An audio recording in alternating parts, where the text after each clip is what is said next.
10 साल बाद मैं अपने गांव लौटा था।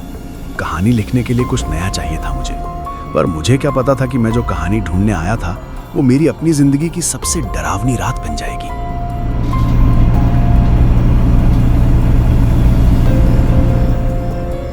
शाम के 5 बज रहे थे जब मैं गांव पहुंचा। सब कुछ वैसा ही था, वही पुराने घर, वही कच्ची सड़कें, वही बरगद का पेड़। बस एक चीज बदली थी, गांव के उस आखिरी गली की तरफ अब कोई नहीं जाता था। वो गली जहां बचपन में हम सब खेला करते थे। रमेश मेरे घर आया। 10 साल में वो काफी बदल गया था। चेहरे पर झुर्रियां, आंखों में थकान। क्यों आया है वापस राज? शहर में अच्छा था ना तू? कुछ लिखना है यार, कोई डरावनी कहानी। सोचा गांव में कुछ मिल जाएगा। डरावनी कहानी? यहाँ मत ढूंढ, चल वापस चला जा। क्या हुआ तुझे? इतना डरा क्यों है? वो आखिरी गली, 3 महीने पहले मनोज उधर गया था रात को। सुबह उसकी लाश मिली। पुलिस ने कहा दिल का दौरा पड़ा। पर राज, उसकी आंखें, वो आंखें आज भी मुझे याद हैं। ऐसी दहशत मैंने किसी की आंखों में नहीं देखी। मेरे रोंगटे खड़े हो गए थे, पर लेखक का दिमाग तो उत्सुकता से भर गया।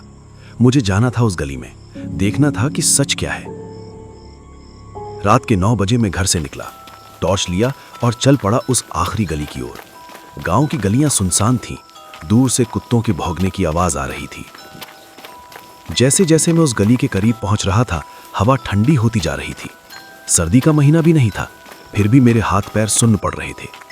गली के मुहाने पर एक बुढ़ी काकी बैठी थी, सफेद साड़ी में, चेहरा झुर्रियों से भरा। वो मुझे देखकर मुस्कुराई। बेटा, कहाँ जा रहे हो इस वक्त? बस काकी, टहलने निकला था।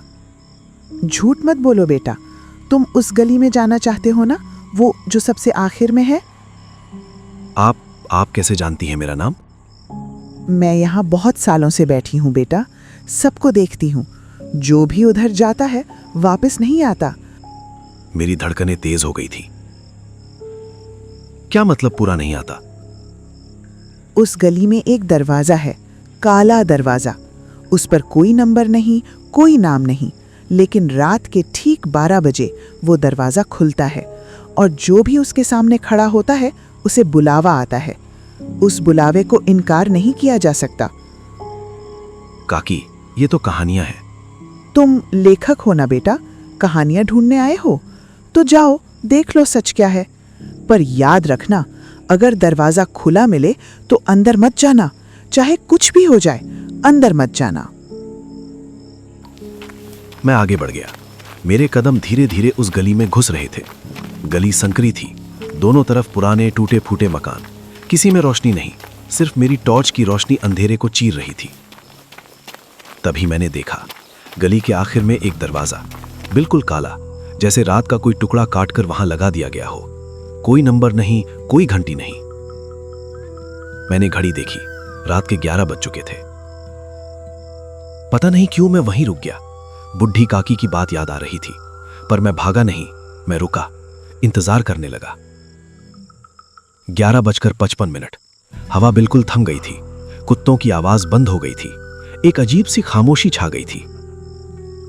11:58। मेरी सांसें तेज हो रही थी, दिल जोर जोर से धड़क रहा था।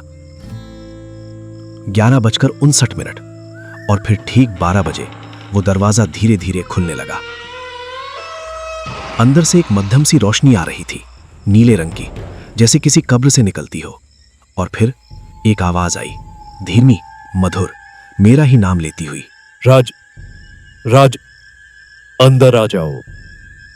तुम्हारी कहानी यहां है, तुम्हारी सच्ची कहानी। मेरे पैर खुद ब खुद आगे बढ़ने लगे। मेरा दिमाग चीख रहा था, रुक जा, पर शरीर उस आवाज की तरफ खींच रहा था। मैं दरवाजे के करीब पहुंच गया। एक कदम और, बस एक कदम। राज बेटा, रुक जाओ। उस आवाज ने मुझे झटका दिया। मैं रुक गया, पीछे मुड़कर देखा, बुढ़ी काकी दौड़ी चली आ रही थी। मैंने मना किया था, अंदर मत जाना। काकी, ये क्या है? 50 साल पहले इस घर में एक तांत्रिक रहता था। वो मरने से पहले अपनी आत्मा को यहाँ बांध गया। वो कहानियां चुराता है बेटा, लोगों की जिंदगियों की कहानियां। जो अंदर जाता है वो अपना सब कुछ भूल जाता है, अपना नाम, अपना परिवार, अपना अतीत, सब कुछ। वो सिर्फ एक खोखला शरीर बनकर रह जाता है। मैं दरवाजे से पीछे हटा, पर तभी अंदर से एक हाथ निकला, पीली सूखी उंगलियां, लंबे लंबे नाखून। उस हाथ ने मेरी टॉर्च पकड़ ली। मैं चीख पड़ा, टॉर्च छोड़कर भागने लगा, पर वो हाथ मेरे पीछे आ रहा था, हवा में तैरता हुआ, मुझे पकड़ने के लिए। ओम नमो भगवते वासुदेवाय। अचानक वो हाथ रुक गया। एक भयानक चीख गूंजी गली में, और फिर वो हाथ वापस दरवाजे में घुस गया। दरवाजा धड़ाम से बंद हो गया। मैं गिर पड़ा, सांस फूल रही थी, दिल इतनी जोर से धड़क रहा था कि लगा फट जाएगा। चलो बेटा, जल्दी यहां से। हम दोनों तेजी से वहां से निकले। गली से बाहर आते ही मैंने पीछे मुड़कर देखा। वो काला दरवाजा अब नहीं दिख रहा था, जैसे कभी था ही नहीं। काकी, आप कौन है? मैं भी कभी लेखिका थी बेटा। 50 साल पहले मैं भी यहाँ कहानी ढूंढने आई थी, पर मैं अंदर चली गई थी उस दरवाजे में। जब बाहर निकली तो मेरी सारी कहानियां, मेरा सारा लेखन सब भूल चुकी थी। मेरे पास सिर्फ एक काम बचा था, दूसरों को बचाना। तब से मैं यहाँ हूँ, हर रात इंतजार करती हूँ कि कोई भटका हुआ लेखक ना आ जाए। मैं स्तब्ध रह गया। काकी की आंखों में आंसू थे। जाओ बेटा, शहर वापस चले जाओ। कहानियां तो हर जगह हैं, पर कुछ कहानियां जानने की कीमत बहुत भारी होती है।